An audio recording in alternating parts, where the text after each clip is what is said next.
Charlie is in Weymouth. Charlie, what would you like to say? I would like to make 2 points. I'm going to correct you on your 7-year thing, and then I'm going to fill in the gap in your knowledge. I've got the HM Revenue and Customs page in front of me on the 7-year thing. Perfect. So it's not me you're correcting. It's the official advice. No. It is you. Okay. You've got the wrong end of the stick. Okay. But so with the 7-year thing, are you happy that a farmer can pass it on in 7 years inheritance tax free? Hang on, you're supposed to be correcting me. Yeah, no, I'm asking you a question. Oh, am I happy? Well, everyone enjoys that freedom. Yeah. So I mean, in an ideal world, probably get rid of all the loopholes. But I think that would be brutal. So why is it then that it's acceptable to pass on a farm in 7 years from now, but for someone that's worked on that farm for the last 40 years, all of a sudden they can't get that? If their dad died 2 years ago, if their parents die in before this thing comes in, they're going to get hit by inheritance tax. They've worked that farm for their entire life. Yes. Why is that? Why is that different? Well, you've just explained why it's different. Because the rules have changed. So exactly to meet the new need, and also, of course, 1984 was the point this was introduced. So, that's right. So 40 years is the perfect point to pick, isn't it? Because prior to 1984, you'd have been paying more inheritance tax, and all those farms. No, they wouldn't. No, they wouldn't. Yes, you would. So how was that fair? No, they wouldn't, because 40 years ago, farmland wasn't the price it is now. Prior to but the percentage that you'd pay on it would have been the same, not the total. Percentages. Yes, exactly, but tax is all about percent. I'm enjoying being corrected by you, Charlie, but you must let me get a word in edgeways. Tax is all about percentages, not totals. It's about the proportion of the total that goes to the taxman. So because of inflation... Hang on. Because of inflation, obviously all the numbers are going to be higher. It's not inflation. Okay, because of some mysterious magic formula, all the numbers are going to be higher than they were 40 years ago. But just to show you politely the error of your ways, the reason why rules change is because of economic policy. So your point is as valid as ringing me in 1984 and complaining about how unfair it is that you had to pay inheritance tax last year in 1983, and a farmer who passes away next year in 1985, his heirs won't have to pay any inheritance tax at all. Do you see? The rules change. No, hang on. If you let me get a word in edgeways now, how much was land worth in 1984 per acre? But you keep asking me questions. No. Well, considerably less. Well, how much was my house worth? How much was my house worth? How much was my house worth in 1984, Charlie? Answer the question. Just now, you said that if you don't have the information, you make bad decisions. So in 1984, the average cost of an acre was £3,780. And the average cost of a house? I've no idea. I'm not talking about houses, I'm talking about acres. No, you're talking about inheritance tax, which applies to houses. So what was the average cost of a house in 1984? I've no idea, James. I don't care about houses. I'm caring about acres. That's okay, so I'll give you a spoiler alert. They cost a lot less 40 years ago than they do now. £3,788. But the percentage of tax that you pay is the same regardless of how much the estate is worth. Right, so you're quite happy. You're quite happy that they can get. I don't know that I'm happy, Charlie. I mean, that's an existential question. But if I'm offered a choice. And now I tell you what, because we're not going to agree on this, I'll tell you why. We can't disagree about counting. I will tell you. It's not an opinion. It's just counting. If you stop talking over me and let someone who actually knows speak for once, and I know that's difficult for you, James. Why are you so rude, Charlie? It's not my fault. It's not my fault. You've just made. You're the rudest person on the radio because you sit there with your finger in your nose. I'm the second rudest person on the radio at the moment. At this moment, Charlie, it's not my fault you're feeling silly. It's now 2024. Blah blah blah. Okay, the point is, I know what I'm talking about. You don't, and you won't listen. I'll be quiet for a full 60 seconds. Fantastic. Right. Okay. I'll tell you why it's different when a farmer inherits a farm and when I inherit my parents' house. So when I inherit my parents' house, my personal house, my job, my pension, my investments, they are all protected. Do you understand that?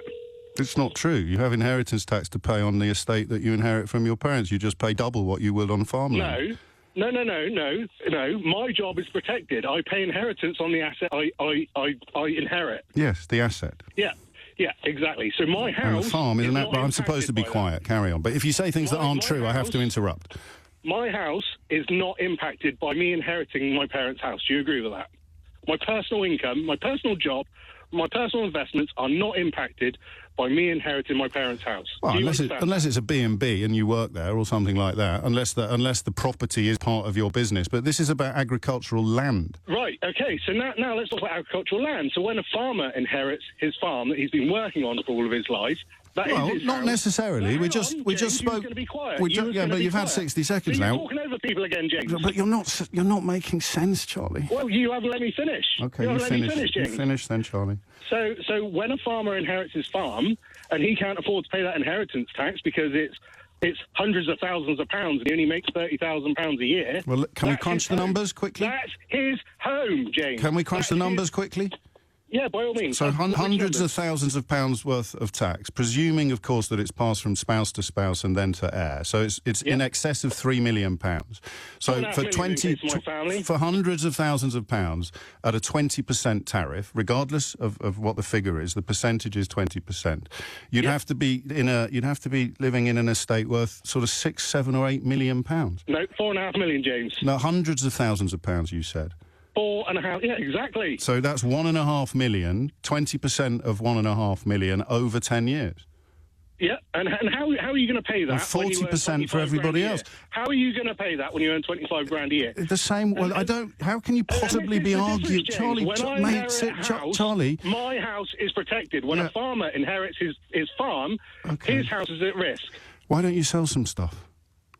Like what, James? Well, some of your land. Who's going to buy it? Who's going to buy it? I don't know. Lots of people are trying to buy land. We spoke to. No, that's the funny thing. What do you want to name? The farmer's not going to buy it, are they? John's going to buy it. John is going to buy it. John's going to build solar panels on it. John, I don't know what he's going to do with it, but he's going to. But you asked me who was going to buy it, which you don't recognise. You're shouting at me again. Panels. We've had the offers for wind. Well, there you go. Then what are you complaining about? Because we don't want to concrete over the land. I know you're a townie. I know you're happy living in your liberal elite world of London. But for us, the countryside is the countryside. It's where our food comes from, James. So you've been offered. To have forgotten that. You seem to have forgotten that, haven't you, James? Charlie, you don't. Okay, mate. I'm going to have a. I'm not your mate. I hate you. I think you're an idiot. Okay. I think you're a lefty, liberal, woke idiot. Okay, Charlie. The thing about solar panels or indeed wind farms is that they create energy. Now, can you think of any profession... I'm an electrical engineer, James. I know how that works. Can you think of any profession you have some experience of that uses a lot of energy? Yeah, absolutely. I'm an electrical engineer, James. So all of the things I do requires a lot of energy. Oh, okay. So finding ways to produce energy. At the moment, what's rapeseed oil used for? Oil, cooking oil for a start. No, what's it used for? It's used to produce energy, right? No, cooking oil. That's heat. No. Yes. Cooking oil, James. When you go and get a bottle of oilseed rape out your cupboard, where do you think it came from? That's not all the rapeseed. The industrial production of oil is part of the energy production process, and the same is true of solar panels. Mate, they are telling you that they're going to give you money with which you can then pay your inheritance tax, and you're saying, I don't want it. I want to carry on earning a pittance. Exactly. Oh, well, then we're in agreement then. We're farming an outstanding area of natural beauty. We don't want to see solar panels there. I'm shocked, but not surprised that you do. Well, I don't like fossil fuels. Oh, well, in that case, let's tarmac the countryside. No, James doesn't like fossil fuels. Let's tarmac the AOMBs. Let's tarmac them. Yeah, get some solar farms on there. Yeah, why not, James? I think hey, James, you like immigrants. You probably want to see some homes there as well, don't you? Well, down with homes. When was the last time you went to a farm? Down with homes. When was the last time you went to a farm? When was the last time I went to a farm? Is that a trick question? No. About 3 months ago. 3 months ago, right. What was you doing on that farm? I was buying pumpkins. Right, okay, so you've never less than three. Farm. I grew up on a working farm. This is such a strange argument. In a sentence, I grew up on a working farm. I probably should have mentioned that sooner. I grew up just outside Kidderminster in Worcestershire. The farmers are all around Chaddesley Corbett and that area. So what, your dad was a farmer? No, I've explained several... Do you listen to this programme? So when you... No, I don't. Well, how can you have such strong... How can you have such strong views about me, then? Because the few times I have listened to you, I heard how you speak to people. You talk over them and cut them off, like you've done to me. Down with that sort of thing, Charlie? You are down with that, I know. That's I mean down with talking over people and shouting at them. Oh, I'll shout at you. I'll give you everything that you try and give me. I've tried to give you a fair hearing. You haven't. You haven't at all. Okay. I pointed the facts to you and you won't accept it.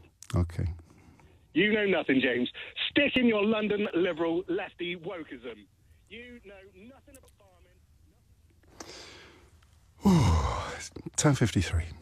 Weekdays from 7 a.m. Very, very bad day for justice. Straight to the point. The last government made...